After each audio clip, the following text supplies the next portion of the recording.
Eu acho que é muito importante estar aqui porque estou a desenvolver muitas capacidades que vão ajudar-me imenso, não só na escola, mas também na universidade, para eu conseguir várias oportunidades de trabalho. I really enjoyed the STEM, the robotics, the mixture of all these components that just, it's a great feeling, you know, to be in such an event and stuff.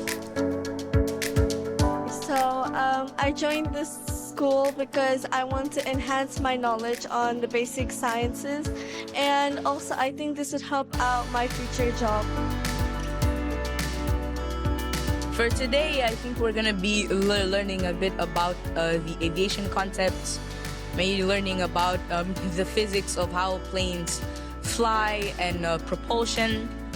And I also think that we're gonna be putting those ideas into practice by flying some drones or some paper planes. Aqui este site que está um bocado no tema da ThinkYoung. Agradecimento para ThinkYoung sobre a nossa experiência daqui no Bootcamp do ano 2023. Tivemos aqui a vertente da robótica educacional. Eles programaram um braço robótico, robóticos móveis e até muito mais do que simplesmente aprender tecnologias, aprender um pensamento crítico, resolução de problemas em grupo. São competências, né, que são necessárias para qualquer área, porque não queremos só aqueles que sejam futuros engenheiros, mas também que possam se enquadrar praticamente noutras áreas ou noutras carreiras.